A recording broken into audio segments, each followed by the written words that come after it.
نہیں ہے کہ نبی صلی اللہ علیہ وآلہ وسلم کی جو ذات ہے وہ انسانیت کی معراج ہے اور آپ خیر البشر بھی ہیں. اگر آپ صلی اللہ علیہ وآلہ وسلم کی ذات کو بحیثیت انسان نہ لیا جائے تو پھر ہم لقد کان فی رسول اللہ اسوۃ حسنہ پر کیسے عمل کر سکتے ہیں؟ لقد کان لکم فی رسول اللہ اسوۃ حسنہ، سورۃ الاحزاب. نہیں تو انسان ہی مانتے ہیں میرے بھائی، سارے انسان مانتے ہیں. As far as species is concerned آپ صلی اللہ علیہ وآلہ وسلم انسان تھے. نہ بریلوی یہ کہتے ہیں، نہ دیوبندی، نہ اہل حدیث، نہ شیعہ کہ آپ صلی اللہ علیہ وسلم انسان نہیں تھے. قرآن میں واضح ہے، قل انما انا بشر مثلکم، اے نبی صلی اللہ علیہ وآلہ وسلم میں تو نہیں ہوں سوائے اس کے کچھ کہ تمہاری مثل بشر ہوں. لیکن یہ اسپیشیز، کیونکہ بخاری مسلم میں حدیث ہے کہ آپ صلی اللہ علیہ وسلم وصال کے روزے رکھتے تھے، یعنی روزہ کھولے بغیر اگلا روزہ رکھنا، پھر کنٹینیوس روزہ رکھنا. کچھ صاحب نے رکھے وہ بے ہوش ہو گئے مسجد میں، آپ نے ان کو منع فرمایا، فرمایا ایکم مثلی، تم میں سے کون میری مثل ہے؟ آپ کسی سے ابھی نے نہیں کہا قل انما انا بشر مثلکم. تو یہ تھوڑے اہل حدیث علماء بھی تو تھوڑی زیادتی کرتے ہیں نا، ان کو بھی تھوڑی شرم حیا کرنی چاہیے اس طرح کے مسائل بیان کرتے وقت کہ واقعی حضور کی مثل مرتبے میں، کوالٹیز میں. بھئی ہماری آنکھیں تو سامنے دیکھتی ہیں. بخاری مسلم میں کہ آپ پیٹھ کے پیچھے بھی دیکھ لیتے تھے انہی آنکھوں سے 360 ڈگری کا ویژن.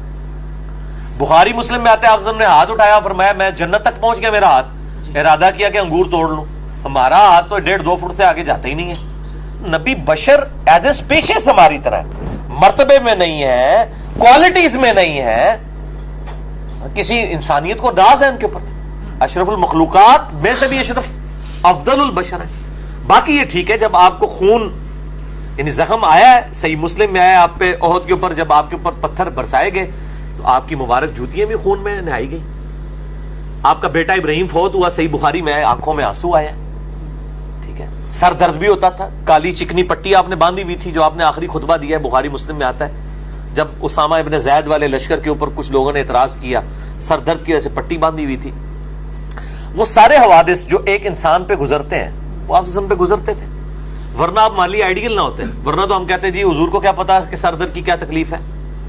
کسی کی بچی کو طلاق ہو جائے تو اس کی تکلیف نبی کیسے محسوس کر سکتا ہے؟ بھئی اس کی اپنی 2 بیٹیوں کو طلاق ہوئی ہے، ان کے اپنے بیٹے فوت ہوئے ہیں اور لوگ جو ہیں وہ کہہ رہے ہیں کہ دیکھو اس کی اولاد آگے مشن ہی نہیں چلے گا. تو اللہ نے فرمایا ان نشان یہ کہو الابتر، آپ کا دشمن بے نام و نشان رہے گا. اگر آپ کی اپنی اولاد نہیں ہوئی ہے اللہ آپ کو روحانی بیٹے دے گا. آج دیکھ لیں اتنی بڑی امت، کسی نبی کی اتنی بڑی امت نہیں ہے الحمدللہ. اور نبی کے گزرنے کے 1450 سال بعد بھی وہ نبی کی اس دعوت کو لے کے بیٹھی ہوئی ہے.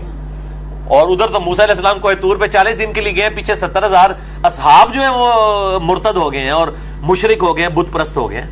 اور یہاں پہ آپ دیکھیں ماشاءاللہ کس طریقے سے پیشن سے معاملہ چل رہا ہے. تو یہ اس امت کو اللہ تعالیٰ نے خاص یعنی فضیلت دی ہے حضور کی برکت سے. کنتم خیر امت اخرجت للناس تأمرون بالمعروف وتنہون عن المنکر. یہ جو یعنی جو یہ نبیوں والا کام جو ملا ہے وہ ختم نبوت کی برکت سے ہمیں ملا. یہ ساری حضور کی نسبتیں ہیں. تو آپ ہمارے لیے رول ماڈل ہیں. اس میں مطلب یہ کہنا وہ جب وہ کہہ رہے ہوتے ہیں نبی کے بھی 2 کان ہمارے بھی 2 کان، نبی کا بھی 1 ناک، یہ طریقہ نہیں ہے. یہ نہ قرآن و سنت کا طریقہ ہے، نہ یہ بات سمجھانے کا طریقہ ہے.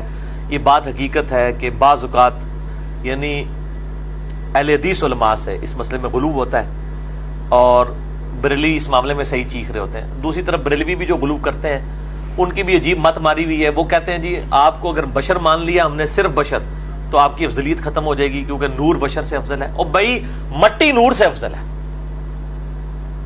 جو اللہ نور السماوات والارض ہے وہ اور چیز ہے، وہ نور مخلوق کی بات نہیں ہو رہی ہے. اس پہ میرا قریب چڑھا ہوا ہے آیت نور کے بارے میں.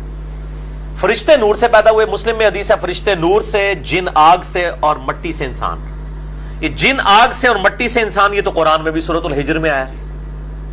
اب مجھے بتائیں فرشتہ افضل ہے یا انسان؟ اگر انسان صحیح ہو جائے فرشتے سے بہتر انسان بننا، کسی کی جرت ہے کہ جبرائیل نبی علیہ السلام سے افضل ہے؟ نہیں.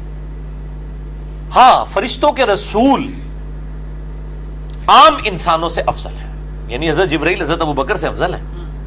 لیکن جو عام فرشتے ہیں جو رسول نہیں ہیں وہ حضرت ابوبکر سے افضل نہیں ہوں گے، نہ عمر سے، نہ عثمان و علی سے. وہ افضل البشر صلی اللہ علیہ وآلہ وسلم کے اصحاب ہی افضل ہیں.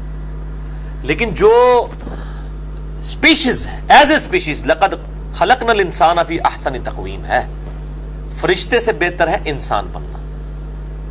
تو انسان کو اللہ تعالیٰ نے بہت بڑے لیول کی معراج کروائی ہے، بغیر خلائی لباس کے، بغیر آکسیجن ماسک کے ٹریول کروایا ہے، ٹھیک ہے، سدرۃ المنتہا تک پہنچے ہیں۔ تو بریلویوں کو یہ بات سمجھائیں کہ نبی علیہ السلام کی فضیلت نور ہونے میں نہیں ہے، انسان ہونے میں ہے، کیونکہ بشر نور سے افضل ہے۔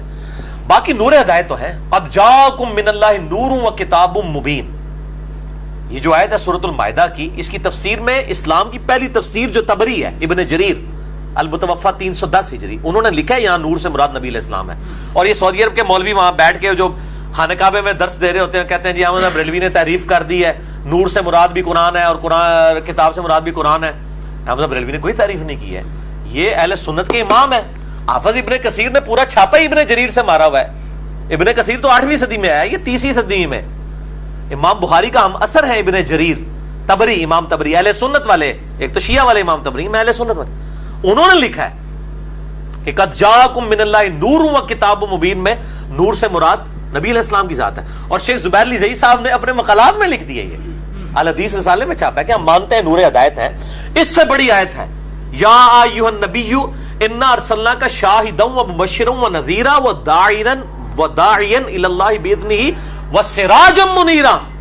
آپ صلی اللہ علیہ وآلہ وسلم وہ سورج ہے جو چمکا دیتا ہے، آپ نور ہدایت ہیں، اور آپ نہیں، آپ کے اصحاب نور ہدایت ہیں، صحیح بخاری نور ہدایت ہے، صحیح مسلم نور ہدایت ہے، قرآن نور ہدایت ہے۔ تو اس کانٹیکس میں نور بھی ہے، نور ہدایت بھی ہے، بشر بھی ہے۔ باقی اس کو زیادہ جھگڑا نہیں بنانا چاہیے اور گستاخی والا معاملہ نہیں کرنا چاہیے۔ گستاخی یہ ہے کہ آپ کہیں گے بشر جو ہے وہ کم تر ہے اور نور زیادہ ہے، یہ گستاخی ہے، بشر نور سے افضل ہے۔